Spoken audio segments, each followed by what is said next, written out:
Après 6 ans de stérilité, le couple Mboudou a reçu du Dieu du combat un cantique nouveau dans sa bouche. Le premier fruit de leurs entrailles est là. Une victoire éclatante sur les réclamations de sacrifices sur les autels maléfiques de leur famille. Si nous voulons dire, comme les enfants d'Israël, Éternel qui peut comme toi, restons dans l'alliance de Dieu avec papa et maman Olangui. Tel a été le trame du message de papa Josué Wembalongue dimanche au siège de Bruxelles.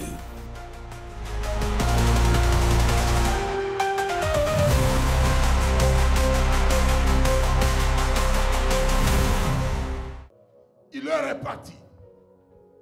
Le culte d'adoration du dimanche dernier au siège de Renaissance a coïncidé avec la clôture de 3 journées de prière forte animées par le disciple de Jésus, papa Josué Wembalongue. Cette baissée des rideaux a été placée sous le thème « Éternel qui peut comme toi ». Pour que nous vivions les merveilles que Dieu seul est capable d'opérer dans la vie de ceux qui le cherchent, nous devons rester sous son alliance. Il en était ainsi des enfants d'Israël libérés de l'esclavage en Égypte en vertu de l'alliance de l'Éternel avec leur père Abraham. Et dans le cadre du ministère chrétien du combat spirituel, ne nous détournons pas de l'alliance de Dieu avec nos parents Doris Mémoire, papa et maman Olangui. Nous allons adorer Dieu quand il y a la persécution. Amen. Nous adorons Dieu quand il y a la persécution. Et voilà, pendant que Saïl a commencé la recherche, la poursuite, David a dit, qui est comme toi? Qui peut délivrer un malheureux de plus fort que lui? Il n'y a que le roi de rois. Il n'y a que le roi de rois. Il n'y a que le roi de rois. Il n'y a que le roi de rois qui est capable de te délivrer. Il n'y a aucune puissance qui sera capable de te délivrer.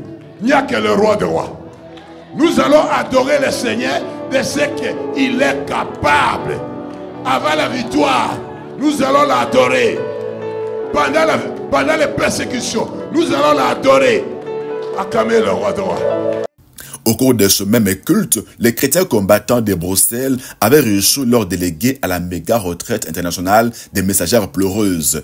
Programme qui a eu lieu début octobre dernier à Ottawa, au Canada. Les délégués ont rendu compte à l'Assemblée de la Renaissance de leur participation à ces 3 jours d'intenses prières.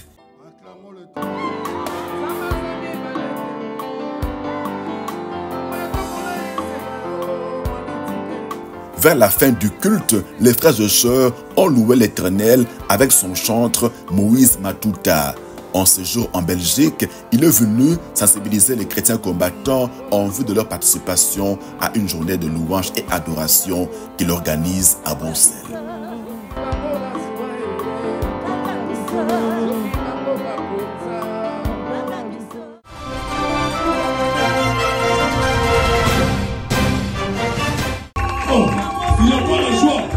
Deux visiteurs le dimanche dernier au siège de la fondation Olangui Osho de Sherbrooke au Canada. C'est le couple Michel et Rachel Houle, responsables du noyau de la FOW de Québec City, toujours au Canada. En séjour dans la ville, ils sont venus adorer l'Éternel avec le leur. Une adoration placée sous le thème « L'Éternel qui peut comme toi ». La charge de communiquer la pensée de Dieu à son peuple reposait sur les épaules du disciple de Jésus, Flori Motindo. Il a mis le curseur sur la grandeur et la puissance jamais égalée de notre Dieu. Lui qui opère des merveilles à nul autre pareil dans la vie de ses enfants. Le disciple Motindo s'est référé notamment à la délivrance des enfants d'Israël de l'esclavage en Égypte et à leur traversée miraculeuse de la mer Rouge.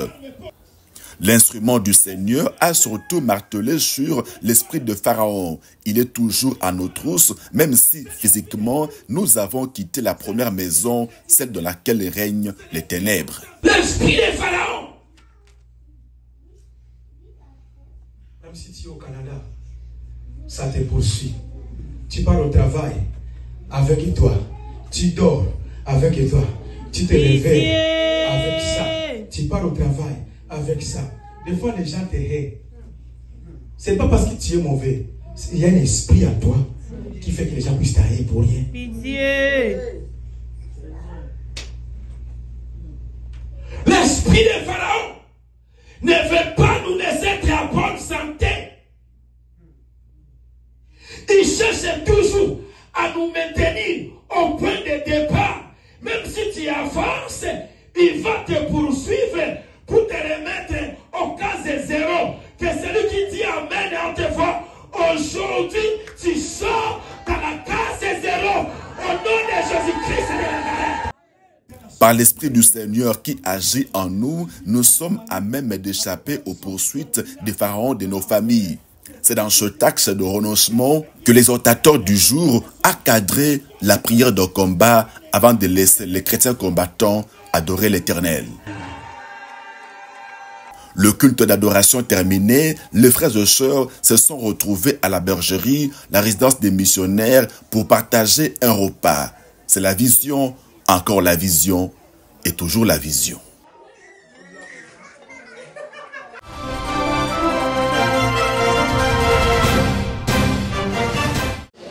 Je ne peux imaginer combien ça coûterait. Comme le roi David dans Psaume 40, le couple Mboudou avait mis en l'Éternel leur espérance. Et il s'est incliné vers eux, il a écouté leurs cris et les a retirés de la fosse de destruction, en l'occurrence de la fosse de la stérilité. Après 6 ans de mariage, le Dieu du combat vient de mettre un cantique nouveau dans la bouche de son disciple et de sa messagère. Enfin, ils ont palpé le premier fruit de leurs entrailles. Ce n'était pas facile, a témoigné le couple dernièrement lors de l'adoration au siège de Yaoundé au Cameroun.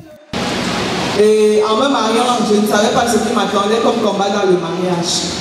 Alors, dans le mariage,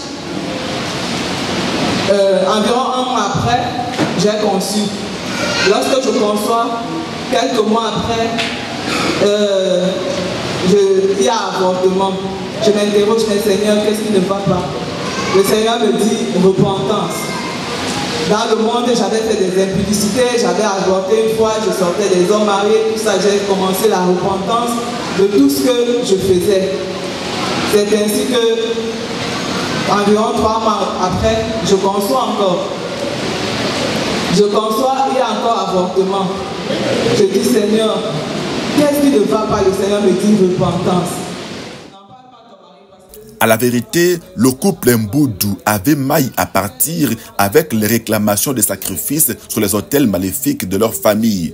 Sous l'encadrement des missionnaires, l'homme et la femme ont tenu bon. Surmontant découragement, moquerie, mépris, dédain et autres, ils se sont pleinement investis dans la recherche de la face de Dieu.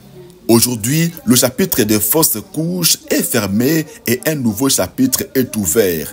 En reconnaissance au Seigneur, le couple a rendu témoignage fortifiant et exhortant la persévérance les autres chrétiens combattants qui connaissent ce genre de combat. La victoire est certaine si nous prions sur base des révélations, a-t-il conclu.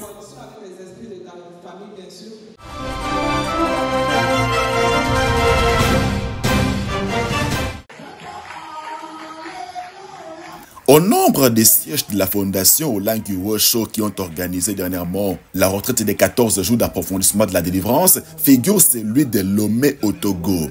Ici, une 50aine de disciples et messagères de Jésus en formation étaient concernés. Ces 2 semaines d'enseignement et de prière ont été principalement animées par Papa Piskuima, venu de Kinshasa, la Source. On retient substantiellement des 4 chapitres du séminaire M14, P14 et J34 avec ses 20 leçons, l'importance de la sanctification de l'esprit, de l'âme et du corps. Les enseignements révélés dispensés pendant ces 14 jours ont démontré aux participants les pratiques ou les habitudes qui infestent l'homme dans ces 3 dimensions. Ces infestations éloignent le chrétien de la face de Dieu, faisant ainsi le lit de la destruction de sa vie par le diable. Après la cure d'âme et la délivrance réalisée avec le concours des missionnaires venus de Lagos et d'Abidjan, les futurs Gédéon et les futurs Marie-Madeleine de Lomé ont reçu l'effusion de l'Esprit de Dieu. Ceci pour renforcer leur équipement spirituel et mener une vie de sanctification.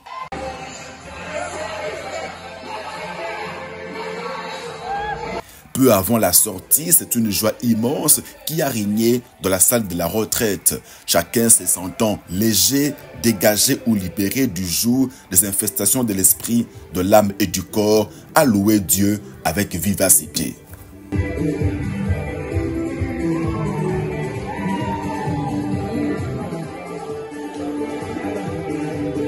La même ambiance de fête a continué le dimanche à l'adoration. Les concernés ont officiellement été présentés à la communauté du ministère. L'animateur de ces 14 jours, Papa Peace Kouima, leur a transmis le message du berger sentinelle. Papa Alain Gabriel Olangui qui leur demande d'attendre patiemment la cérémonie d'alliance avec Jésus. Elle va se dérouler le même jour dans tous les sièges qui ont passé ce programme d'approfondissement de la délivrance. Quelques participants relèvent la pertinence et la profondeur de ces 14 jours. Ça nous a permis de nous découvrir à travers les enseignements.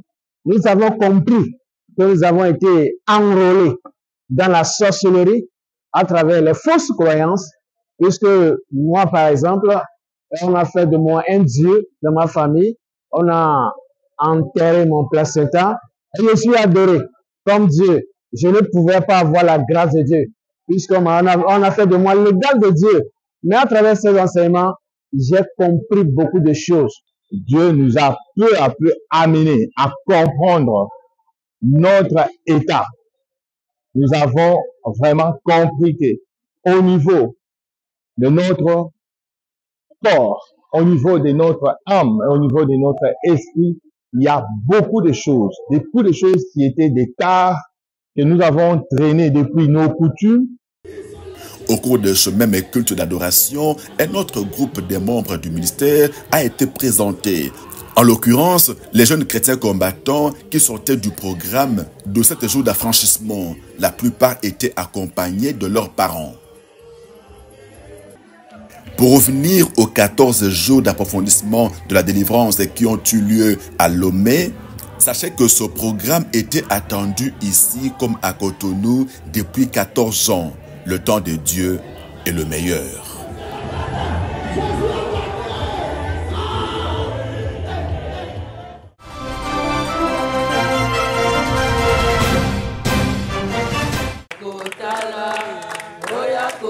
Renforcement de la mobilité du corps missionnaire de la Fondation Olangui Wosho à Kisangani.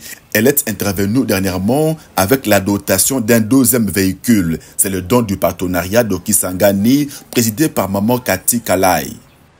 Topamboli nzambe a continuité o yazo continuer na biso pe azo sala na kati na biso ba partenaire ya Kisangani. Quel que soit bitumba, mais nzambe azolongisa biso. Quel que soit la persécution, nzambe azolongisa biso. Tomonaki na siège na biso mutu kezalaki moko, mais musala eza ebele. Yango to decidaki to baksesu mutuka ya mibale, nde mutuka yango oyo lelo toye ko remettre clé et pas ya papa cordon. Comme ça akoyeba lolenge nini ya kopesa basale ya nzambe ko bayeba. Ayant reçu les clés du partenariat, avant de les remettre au chef des missions, le coordonnateur du siège de Kisangani, Papa Raphaël Intele, a parlé d'un outil de travail. Amen. Oh, ils avaient outil de travail. Pour être ça, il a mis ce bas à l'aise. Amen. Bon, il y a un témoignage à Kala, bon, il y a bossé, il y a toleka. Amen. Dans une situation, il y a une casse. Si c'est la reprise, ça n'a papa Katako, chef de mission. Ensuite, les clés du véhicule ont officiellement été remises à Papa David Albert Katako, chef de mission.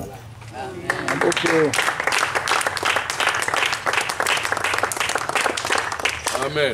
Amen. Topesi merci na partenariat, topesi merci na Papa Cordon. Alexelinga i flambeau fugula oyo.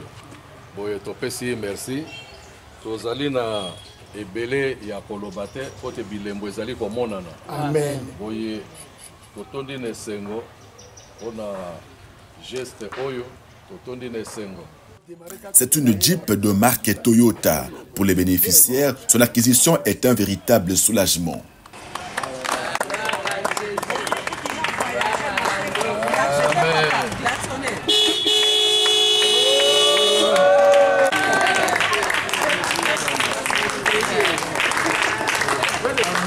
Nzambe apambola ba partenaire, apambola mama Kati, apambola mutu nyonso a contribuer.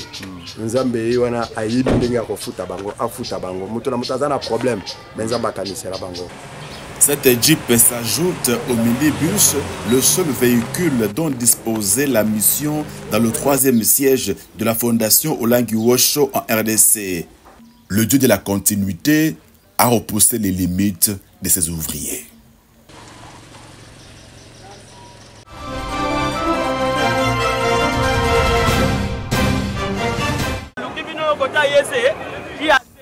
Un disciple et une messagère de Jésus viennent d'obtenir leur diplôme de licence à la Haute École de Commerce de Kinshasa. Il s'agit de Michel Masunda Mbenza et Esther Mwanzangoy. Ils ont terminé en informatique, option réseau pour l'homme, et en gestion et en sciences commerciales et administratives, option marketing pour la femme. Les deux nouveaux licenciés ont dernièrement reçu leur titre lors de la cérémonie des collations de grades académiques, une activité qui a marqué la clôture de l'année académique 2023-2024 à la Haute École de Commerce de Kinshasa, ex-IEC, Institut supérieur de commerce. Ce jour marque le couronnement d'un parcours de combattants, ont-ils reconnu. C'est grâce à ce Dieu-là, de la continuité, qui a permis qu'aujourd'hui, je puisse accrocher ce diplôme. Malgré les vents et marins, le Dieu a permis que je puisse avoir ce diplôme aujourd'hui. Je rends grâce à Dieu, l'Éternel Dieu Tout-Puissant. En tout cas, je n'ai pas eu de retard de frais. C'était grâce aux prières de la JCC. Et je remercie aussi la JCC Estudiantine de m'avoir assisté. C'est grâce aussi à des prières de la JCC Estudiantine que je suis là aujourd'hui. Enfant de la bergerie de la fondation Olangi Wosho, le disciple de Jésus Masunda s'est aussitôt rendu à la maison d'alliance. Par sa présence, le fils spirituel de papa et maman Olangi tenait à exprimer sa reconnaissance au Dieu du combat, lui qui a rendu possible l'obtention de ce diplôme plusieurs années après le bac. Papa Michel Masunda a dit sa gratitude aux dirigeants de la continuité représentés par la messagère de Jésus, Maman Eunice Chibamba Olangi. Il tenait à relever ce défi et aujourd'hui, c'est chose faite. À cœur vaillant, rien d'impossible, dit-on. Michel Masunda est allé avec la force qu'il avait pour renverser la loi établie à l'image de Gédéon dans le livre de Juges face aux autels de faux dieux de la maison de son père.